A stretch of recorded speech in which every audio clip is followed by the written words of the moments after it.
हरे कृष्णा। श्रीमद् भागवत कथा में आपका स्वागत है। श्रीमद् भागवतम महात्म्य में हम गीता प्रेस गोरखपुर से आज प्रथम अध्याय पढ़ने जा रहे हैं। अतः प्रथमो अध्याय देवर्षि नारद की भक्ति से भेंट।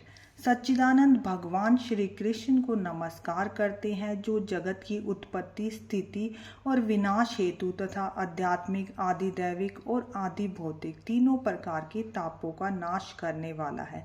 जिस समय शीला सुखदेव जी का यज्ञोपवीत संस्कार भी नहीं हुआ था तथा लौकिक वैदिक कर्मों के अनुष्ठान का अवसर भी नहीं आया था, तभी उन्हें अकेले ही संन्यास लेने के लिए घर से जाता हुआ देखकर उनके पिताजी व्यास जी विरह से कातर होकर पुकारने लगे, बेटा बेटा तुम कहाँ जा रहे हो। उस समय वृक्षों ने तन्मय होने के कारण शीला सुखदेव जी की ओर से उत्तर दिया,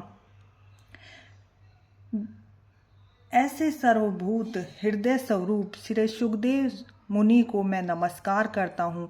एक बार भागवत कथा अमृत का रस आस्वादन करने में कुशल मुनीश्वर शौनक जी ने नैमिषारण्य स्थित में विराजमान महात्म सूत जी को नमस्कार करके उनसे पूछा। शौनक जी बोले, सूत जी, आपका ज्ञान अंधकार को नष्ट करने के लिए करोड़ों सूर्य के समान है।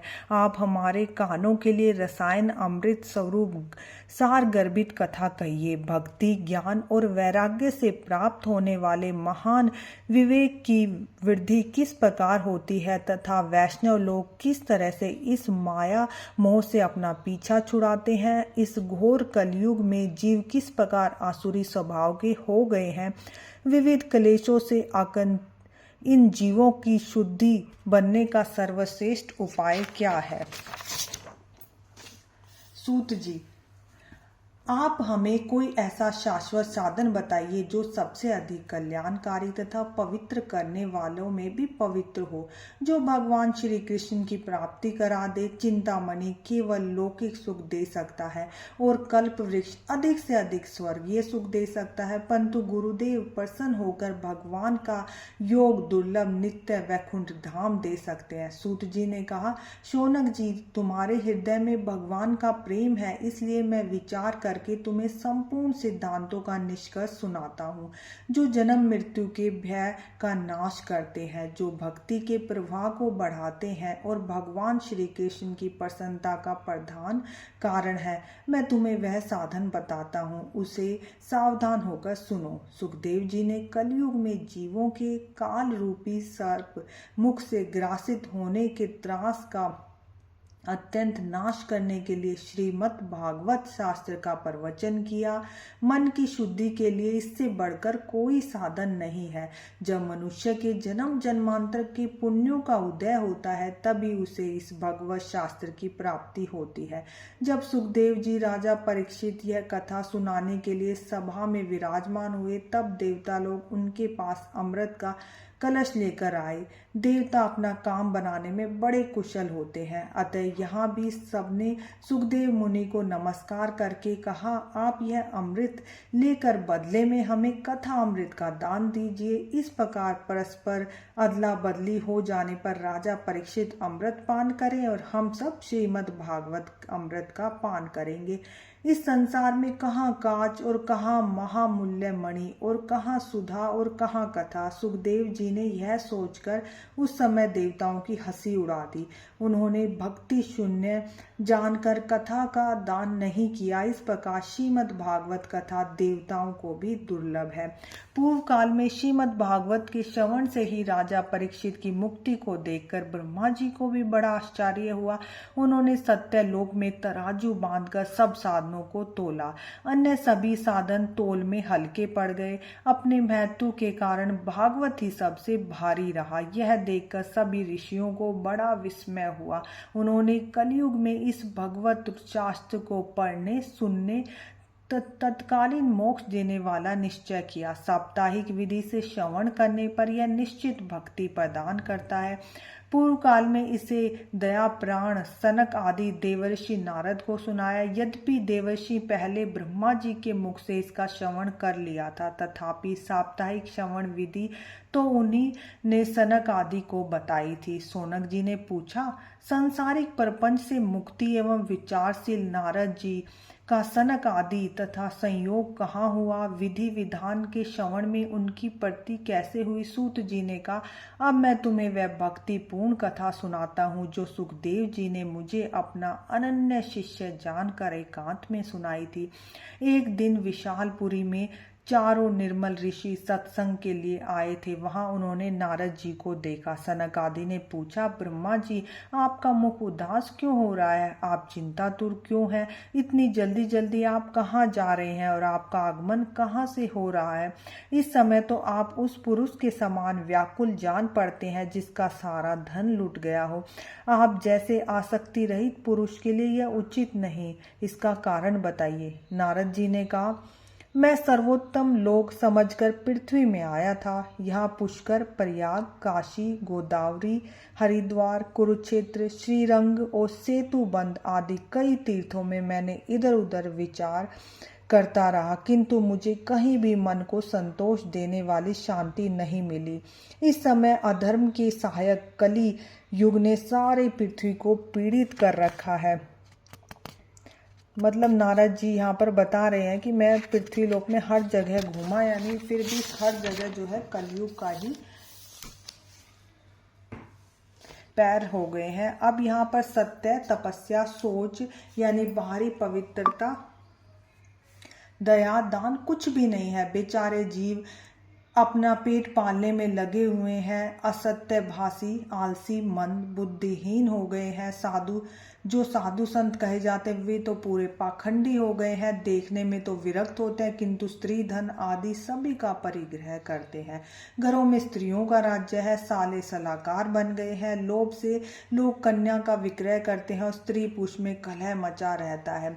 महात्माओं के आश्रम, तीर्थ और नदियों पर यवनों का अधिकार है। उन्होंने दुष्टों ने बहुत से देवालयों को भी नष्ट कर दिया है। इस समय यहाँ न कोई योगी है, न कोई सिद्धि, न कोई ज्ञानी है, न सत्कर्म करने वाला है। सारे साधन इस समय कलयुग दावानल में जलकर भस्म हो गए हैं। इस कलयुग में सभी देववासी बाजारों में अन्न बेचने लगे हैं। ब्राह्मण लोग पैसा लेकर वेद पढ़ाते हैं और स्त्रियां वेश्यावृत्ति से निर्वाह करती हैं। इस तरह कलयुग का दोष देखते हुए पृथ्वी पर विचरण करता हुआ मैं यमुना जी के तट पर पहुंचा, जहां पर भगवान श्री कृष्ण अनेक लीलाएं कर चुके हैं। मुनिवर सुनिए, मैंने एक बड़ा आश्चर्य देखा। वहां एक युवती खिन्न मन से बैठी थी। उसके पास दो वृद्ध पुरुष अचेत अवस्था में पड़े थे। वो जोर जोर से सांस ले रहे थे। वह तरुणी उनकी सेवा करते हुए कभी उन्हें चेत कराने का प्रयास कर रही थी, कभी उनके आगे रोने लगती। वह अपने शरीर के रक्षक परमात्मा दशों दिशाओं में देख रही थी। उसके चारों ओर सैकड़ों स्त्रियां उनका पंखा झेल रही थी, बार बार समझाती थी। दूर से यह सब चरित्र देखकर मैं कौतूहलवश उनके पास गया। मुझे देखकर वह युवती खड़ी हो गई और बड़ी व्याकुल होकर कहने लगी। युवती ने कहा, अजी महात्मा जी, क्षण भर ठहर जाइए और मेरी चिंता को नष्ट कर दीजिए। आपका दर्शन तो संसार के सभी पापों को सर्वथा नष्ट कर देने वाला है। आपके वचनों से मेरा दुख भी बहुत कुछ शांत हो जाएगा। मनुष्य जब बड़ा भाग्य होता है तभी आपके दर्शन प्राप्त करता है। नारद जी कहते हैं, मैंने उस स्त्री से पूछा, देवी तुम कौन हो? ये दोनों पुरुष तुम्हारे क्या होते हैं और तुम्हारे पास ये कमल नयनी देवियां कौन है? तुम हमसे विस्तार से अपने दुख का कारण कहो। युवतियों ने कहा, मेरा नाम भक्ति है। युवती ने कहा, मेरा नाम भक्ति है। ये ज्ञान और वैराग्य नामक मेरे पुत्र हैं। समय के फेर से ये जर्जर हो गए हैं। ये देवियां गंगा जी तथा नदियां हैं। ये सब मेरी सेवा के लिए आई हैं। इस प्रकार साक्षात देवियों द्वारा सेवित होने पर भी मुझे शांति नहीं है। तपोधन, अब ध्यान देकर मेरा वृत्तांत सुनिए। मेरी कथा वैसे तो प्रसिद्ध है, फिर भी उसे सुनकर आप मुझे शांति प्रदान करें। मैं द्रविड़ देश में उत्पन्न हुई, कर्नाटक में बड़ी, कहीं कहीं महाराष्ट्र में सम्मानित हुई, किंतु गुजरात में मुझको बुढ़ापे ने आ घेरा। वहां घोर कलयुग के प्रभाव से पाखंडियों ने मुझे अंग भंग कर दिया। चिरकाल तक यह अवस्था होने के कारण मैं अपने पुत्रों के साथ दुर्बल और निषेध हो गई। अब जब से मैं वृंदावन आई हूँ तब से पुनः परम सुंदरी नवयुवती हो गई हूँ, किंतु मेरे सामने पड़े ये दोनों मेरे पुत्र थके मांदे दुखी हो रहे हैं। अब मैं यह स्थान छोड़कर अन्यत्र जाना चाहती हूँ। ये दोनों बूढ़े हो गए हैं, इसी दुख से मैं दुखी हूँ। मैं तरुणी क्यों हूँ, ये दोनों मेरे पुत्र बूढ़े क्यों हैं। हम तीनों साथ साथ रहने वाले हैं, फिर भी यह विपरीतता क्यों। होना तो चाहिए था कि माता तो बूढ़ी हो और पुत्र तरुण हो। तो ये हमारी भक्ति महारानी श्री नारद मुनि से कहती हैं। अब आगे इसी में आश्चर्यचकित से अपने इस अवस्था पर शोक करती रही। आप परम बुद्धिमान हैं, इसका क्या कारण है आप बताइए। नारद जी ने कहा, साध्वी मैं अपने हृदय में ज्ञान दृष्टि से तुम्हें संपूर्ण दुख का कारण देखता हूँ। तुम्हें विषाद नहीं करना चाहिए, श्री हरि तुम्हारा कल्याण करेंगे। मुनिवर नारद जी ने एक क्षण में उसका कारण जानकर कहा। नारद जी ने कहा, देवी सावधान होकर सुनो, यह दारुण कलयुग है। इसी समय सदाचार, योग मार्ग और तप आदि सभी लुप्त हो चुके हैं। लोग दुष्कर्म में लगकर असुर बन गए हैं। संसार में जहाँ देखो वहीं सत्पुरुष दुख से मलिन दुष्ट हो रहे हैं। इस समय जिस बुद्धिमान पुरुष का धैर्य बना रहे वह बड़ा ज्ञानी और पंडित है। पृथ्वी क्रमशः प्रतिवर्ष शेष जी के बाहर रूप होती जा रही है। अब यह छूने योग्य नहीं है, देखने योग्य भी नहीं रह गई है। इसमें कहीं मंगल ही नहीं दिखाई देता। अब किसी को पुत्र के साथ तुम्हारा दर्शन भी नहीं होता। विषय अनुराग के कारण अंधे बने हुए जीवों से उपेक्षित होकर तुम जर्जर हो रही हो। वृंदावन के संयोग से तुम फिर नवीन तरुण हो गई हो। अतः यह वृंदावन धन्य है, जहाँ पर भक्ति सर्वथा नृत्य करती है। परंतु तुम्हारे दोनों पुत्रों को यहाँ कोई ग्राहक नहीं है, इसलिए इनका बुढ़ापा नहीं छूट रहा। यहाँ इनको कुछ आत्म सुख की प्राप्ति होने के कारण ये सोते से जान पड़ रहे हैं। भक्ति ने कहा, राजा परीक्षित, इस पापी कलयुग को क्यों रहने दिया। इसके आते ही सब वस्तुओं का सार न जाने कहाँ चला गया। करुणा में श्री हरि भी यहाँ अधर्म कैसे देखा जा सकता है। मुने मेरा यह संदेश दूर कीजिए, आपसे वचनों से मुझे बड़ी शांति मिली है। नारद जी ने कहा, यदि तुमने पूछा है तो मैं प्रेम से सुनो कल्याणी। मैं तुम्हें बताऊंगा कि तुम्हारा दुख दूर हो जाए। जिस दिन भगवान श्री कृष्ण इस भूलोक को छोड़कर अपने परम धाम में पधारे, उसी दिन से यहाँ संपूर्ण साधनों में बाधा डालने वाला कलयुग आ गया। दिग्विजयों के समय राजा परीक्षित दृष्टि पड़ने पर कलयुग उनकी शरण में आया। ब्रह्म के समान सारग्राही राजा ने यह निश्चय किया, इसका वध मुझे नहीं करना चाहिए, क्योंकि जो फल तपस्या, योग एवं समाधि से भी नहीं मिलता, कलयुग में वही फल श्री हरि कीर्तन से भली भांति मिल जाता है। इस प्रकार सारहीन होने पर भी उसे इस एक दृष्टि से सारयुक्त देखकर उन्होंने कलयुग में उत्पन्न होने वाले जीवों के सुख के लिए इसे रहने दिया। इस समय लोगों के कुक्रम में प्रवृत्त होने के कारण सभी वस्तुओं का सार निकल गया है। पृथ्वी के सारे पदार्थ बीजहीन भूसी के समान हो गए हैं। ब्राह्मण केवल अन्न धन के लोभवश घर घर में जन जन को भागवत कथा सुनाने लगे हैं, इसलिए कथा का भी सार चला गया है। तीर्थों में नाना प्रकार के अत्यंत घोर कर्म करने वाले नास्तिक और नारकीय पुरुष रहने लगे हैं, इसलिए तीर्थों का भी प्रभाव जाता रहा। जिनका चित्त निरंतर काम, क्रोध, मान, लोभ, तपस्या, तृष्णा से तपता रहता है, वे भी तपस्या का ढोंग करने लगे हैं, इसलिए इनका सार भी निकल गया है। मन पर काबू न होने के कारण, लोभ, दंभ और पाखंड का आश्रय लेने के कारण, शास्त्रों का अभ्यास न करने से ध्यान योग का फल भी मिट गया है। पंडितों की यह दशा है कि वे अपने स्त्रियों के साथ पुरुषों की तरह रमण करते रहते हैं। उनमें संतान उत्पन्न करने की ही कुशलता पाई जाती है। मुक्ति साधन में वे सर्वथा अकुशल हैं। संप्रदाय अनुसार प्राप्त हुई वैष्णवता भी कहीं देखने में नहीं आती। इस तरह जगह जगह सभी वस्तुओं का सार लुप्त हो गया है। तो नारद जी कलयुग के लक्षण हमें बता रहे हैं।